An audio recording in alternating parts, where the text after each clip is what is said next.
Hi everyone, welcome to In the Studio. In this edition we're going to be taking a look at the shaker brush from Slugwerk Percussion, which is a fabulous new implement released by Slugwerk in early 2019. It's a fabulous tool for increasing the tonal palette on your cajon and yields a lot of really cool ideas and approaches to music making. In this video, we're going to be taking a bit of a deep dive into the shaker brush concept and talking about some more advanced techniques. So if this is something that's brand new to you, I encourage you to go take a look at the Intro to Shaker Brush series that's also been uploaded here to my channel. We created that series to show the basic elements, how to hold the brush, how to make basic tones, etc., etc. So go over there and check out that material, then come on back over to this video when you're ready to take the next steps. As always, In the Studio takes its reference from the comments left in videos. So if you have a specific subject that you would like to hear me talk about, go ahead and put it down in the comments. I do check them, and that's where I'm pulling topics to include in future videos. If you haven't already, I ask that you subscribe to this channel and make sure that the notifications are turned on so you get notified when a new video gets put up. And please share this video. That's really the best way that we can help to grow this channel. But for now, on to the video.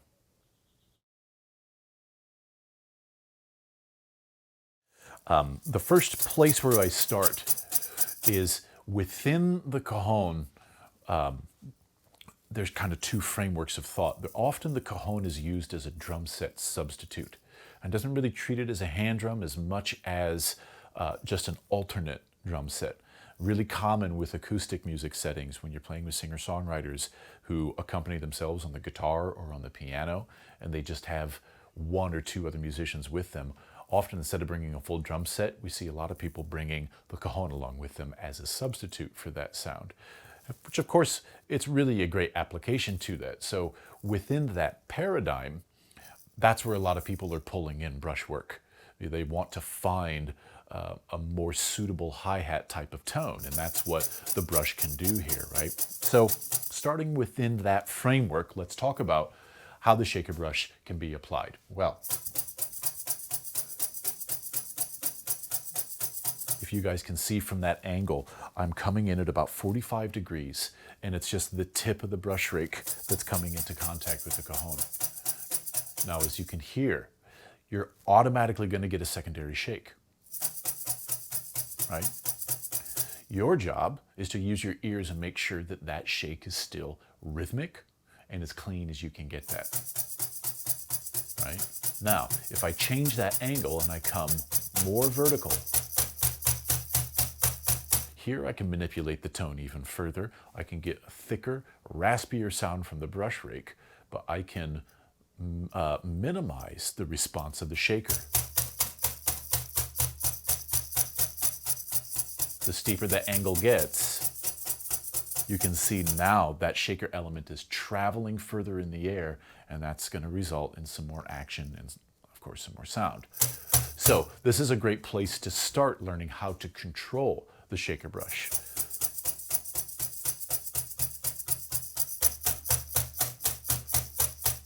Eighth notes, 1 and 2 and 3 and 4 and 1 and 2 and 3 and 4, and now go flat. One measure. Again, 1 and 2 and 3 and 4 and 1 and 2 and 3 and 4 and 1. Okay? Certainly practice that with both hands. How about both hands in unison? 1 and 2 and 3 and 4 and 1 and 2 and 3 and 4 and 1 and 2 and 3 and 4 and 1 and 2 and 3 and 4 and 1 and 2 and 3 and 4 and 1 and 2 and 3 and 4 and 2 and 3 and 4 and 1 and 2 and 3 and 4 and stop there. Good. So just a quick review on holding the brush. If we take our traditional grip, traditional snare drum grip, which most guys use this on the brushes on their snare drum behind the kit, right?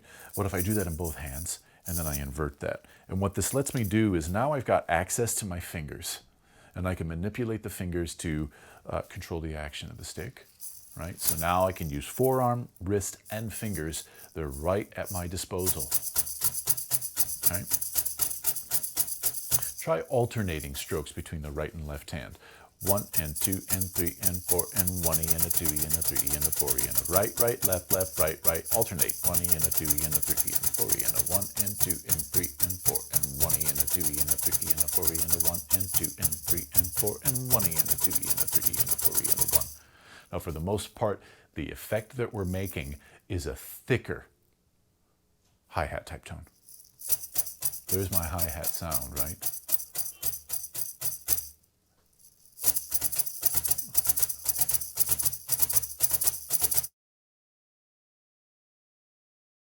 Let's go into another idea right now. Let's start talking about some grooves. When I'm playing with the implement,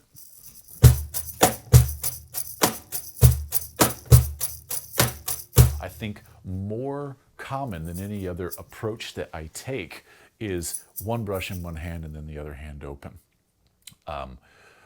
Here, I'm holding with the right hand, leaving the left hand open. We're still thinking in that drum set framework. So we're still thinking backbeat patterns.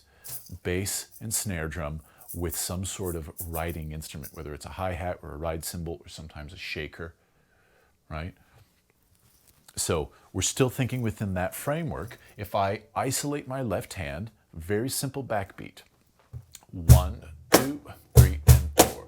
1, 2, 3, and 4. 1, 2, 3, and 4. Add the shaker, here we go. 1, 2, 3, and 4. 1, 2, 3, and 4. 1, 2, 3, and 4. Now mess with those angles.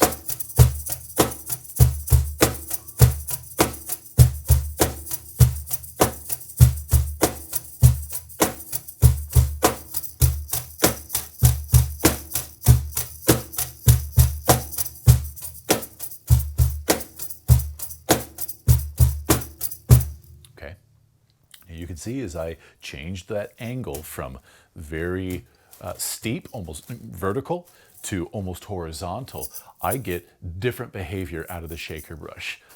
Explore that. You're going to find your own way through the shaker brush, okay? All the technique that we're talking about, this is all brand new. This is such a new implement that there hasn't been a precedent set of how the technique is supposed to work. So that means fair game on anything that we want to experiment with.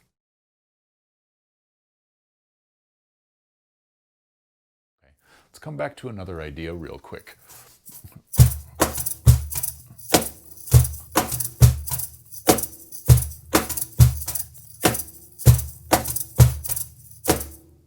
Okay, what you're hearing me do is I'm coming very, very steep, okay, almost horizontal with the shaker brush.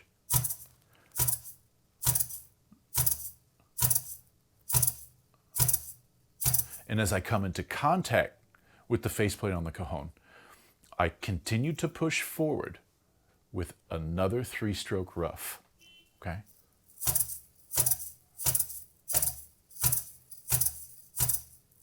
And I'm thinking of the ornament as coming after the beat, not into the beat, but after the beat, okay? The downbeat is coming with the brush making contact with the faceplate. The ornamentation is coming after that accent. This is a beautiful effect.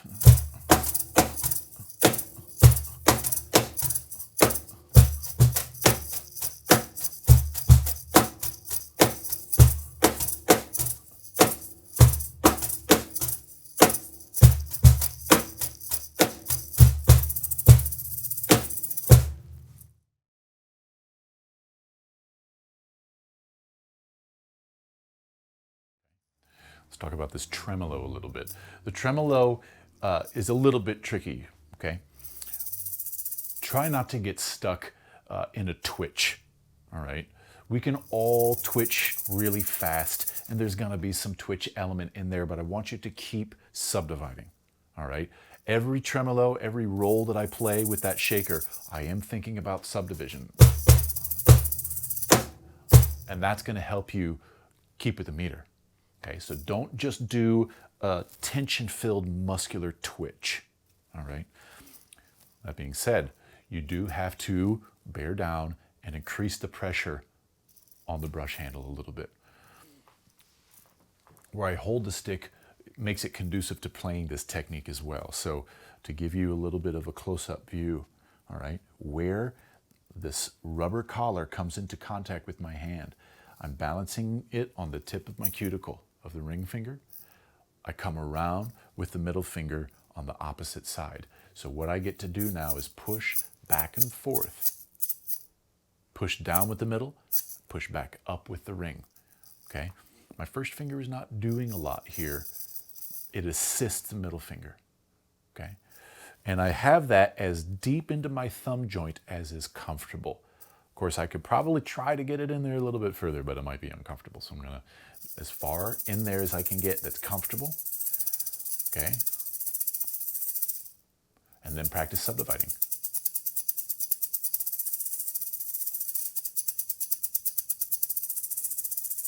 One, two, three, four.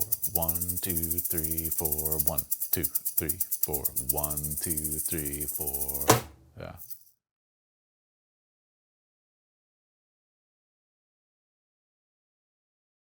Let's get back into our discussion about drum set inspired grooves played on the cajon using the shaker brush. Here I am with 8th notes. Now I'm in 16th notes. It's the same motion. 1 and 2 and 3 and 4 and 1, 2, 3, 4. 1, 2, 3, 4. 1, 2, 3, 4.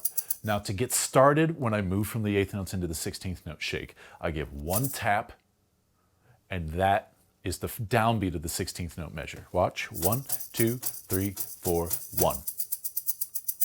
1, 2, 3, 4, 1, 2, 3, 4, 1. Okay. Now, add your left hand into that, playing that backbeat idea.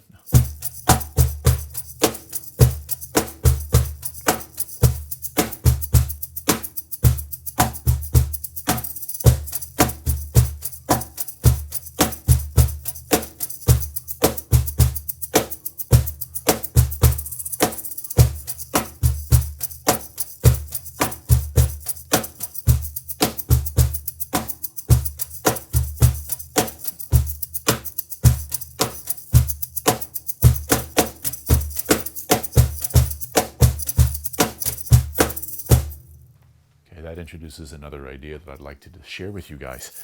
That's the idea of this single one-shot shake, this forward and back idea.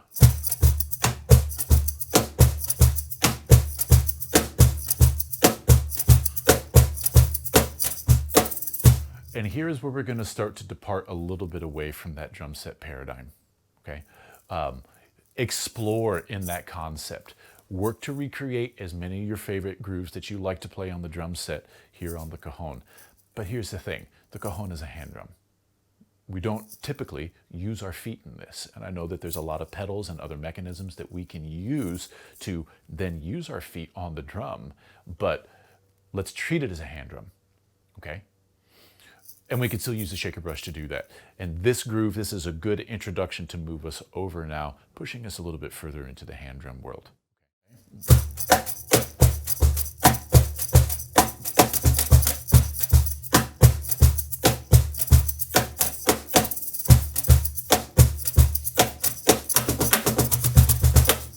Okay. So what I'm going to practice here now, this is where good knowledge of shaker technique is going to help you. What are you doing when you're playing a shaker? What you're doing is throwing the beads against the edge and back against the other edge of the shaker. With that forward and back, or back and forward, whichever direction you're going to start with to create this rhythm. You are throwing those beads against the edge of the shaker. It's the exact same concept here. You're not just wiggling, you're throwing those beads. And for a slow shake, you need to use a larger muscle group. And it needs to be a little bit more deliberate.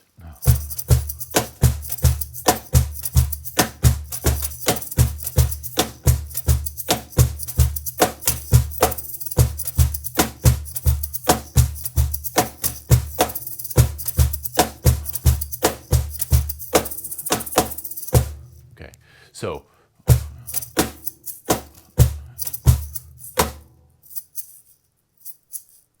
that's all elbow.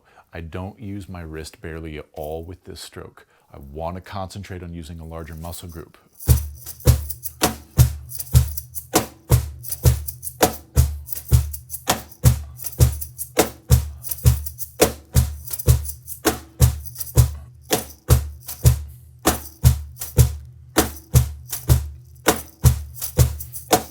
Now, if you notice what I'm doing with the brush right now, I've stopped trying to ride with it throughout the rhythm.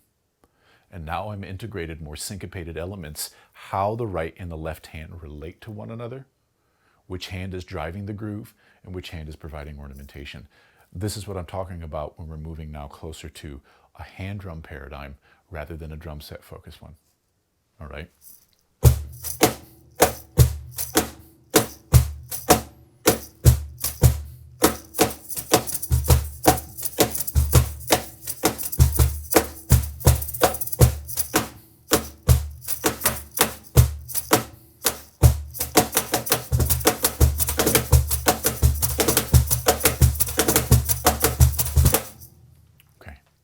Now I'm starting to treat the implement more like I would treat my hand, playing bass tones, tuck tones, edge tones. That's where, as I said at the beginning, this rubber collar up here at the top of the handle is wonderful for this application. I spend a lot of time moving over, playing my tuck tone or my edge tone on the side of the drum rather than on the top edge of it. Reason being is that you can sometimes miss and get something of a thin or sour tone, okay? If you overshoot and you miss the sweet spot on that. However, if you just come over to the edge, you can feel with your fingers where the edge of the drum is and use that as your guide to help find that nice sweet spot to give you that tone, all right? Now, let's talk about one more idea, which is one of my favorite parts about the shaker brush. At the end of the shaker element, you've got this nice, beautiful cap.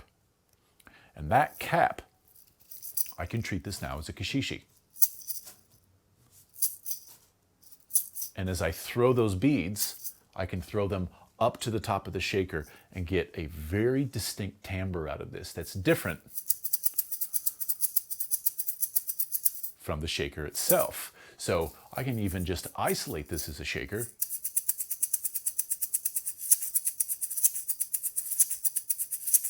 And that actually makes for a nice sound.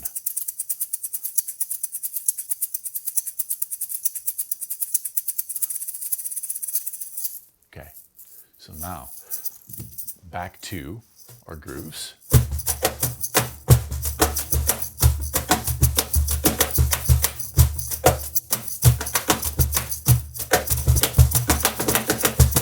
This particular groove, I've switched. I'm no longer using a left-hand lead. I am now using a right-hand lead. So now I have to rely on the brush being able to create consistent bass tones. That takes a little bit of practice, guys. I'm not going to lie to you. Finding where that sweet spot is, you have to be careful to avoid coming into contact with this portion. You're going to get a tick if you do that. So you need to isolate that.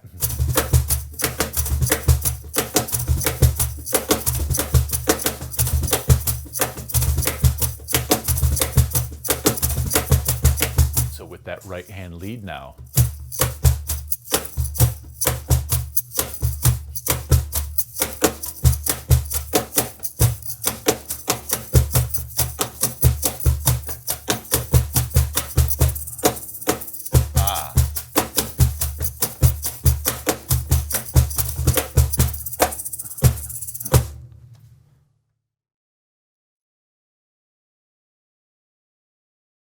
And this looks like as good a place as any to stop for today. I think that's enough information. So I want to thank everybody for spending some time with me and continuing this conversation about the Cajon and talking a little bit more with you about what the shaker brush is all about. I love this implement, and I'm really grateful that Schlagwerk wanted to work with me on creating it and getting it out to the market. As always, if you guys have any comments or topics that you'd like to hear me discuss, please leave them down in the comment section, and hopefully I can get to that topic in a future video. One more time, please subscribe to the channel and be sure to share this video with your friends. And until next time, happy drumming. If you liked this video and want to see more like it, please hit the subscribe button. Visit my website for more information on tours, upcoming performances, and updates on all my projects. Thanks so much, and don't forget to share this video.